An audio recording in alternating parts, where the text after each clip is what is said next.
Hello, online pipe community. Ethan, Parsimonious Piper here. Today it's time for another Parsimonious pipe. And this one really is parsimonious.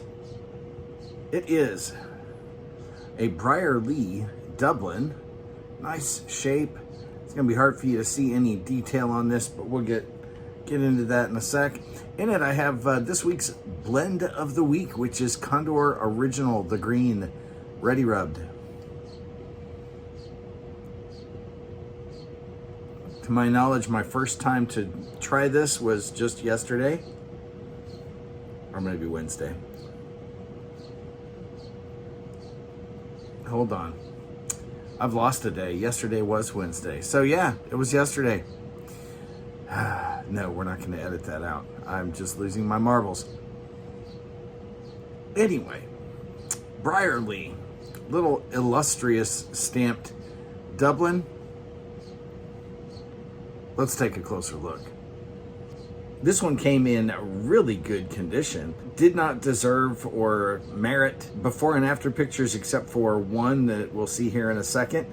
The stamping is very nice. The grain on this bowl is interesting. It almost has the look of some kind of flower stems or grass coming up there, and we'll see on the other side that that's mirrored over there. It's not a normal, what you would think of, grain pattern, but it actually is pretty. The stem came black. I polished it up a little bit, but I did not have to remove any oxidation on this. It was a joy.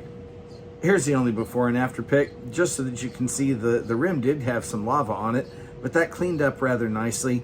What is left is just a small bit of charring that has reshaped, misshapen the backside of the bowl there of the rim. I'm not touching that. Again, I like to leave little battle scars to remind me somebody else loved this pipe before I did.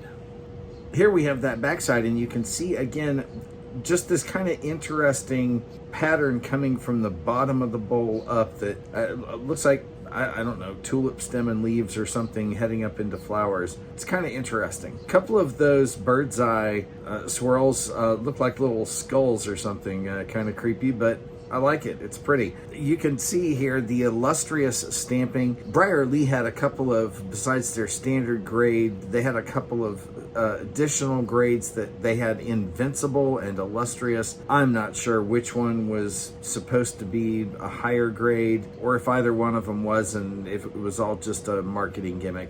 But this one, as you can see, was an Illustrious pipe. And finally, the internals. There was a little bit of gunk residue on the stinger over there on the right. Not enough at all to justify a before and after picture because there just really wasn't that much going on here. Again, you can see that interesting grain swirls over there on the bowl itself. You know, it's really nice when you get an estate pipe that doesn't require much cleanup, and this one really didn't. It's a lovely, lovely little pipe. If you like small pipes, which I do, I can still get a 45-minute smoke out of this. So it's not like I'm, I've got a tiny, tiny pipe that doesn't have any practical use. A lot of these old American factory pipes had smaller bowls. Pack them right, you can still get a pretty decent length smoke out of it.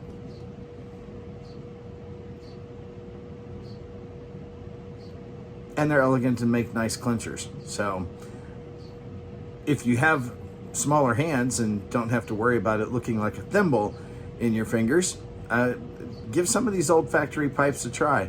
This one has turned out to be just a fantastic smoker. Oh, and I told you this one really was parsimonious. Just how parsimonious was it? Including tax, shipping, and handling, $22 and change. That's hard to beat for a lovely little pipe that didn't require too much cleanup. Just the rim, really. So, folks, get out there, hunt for pipes that you might like. The estate pipe market is just so much fun. While you do, light something you like. Enjoy your afternoon.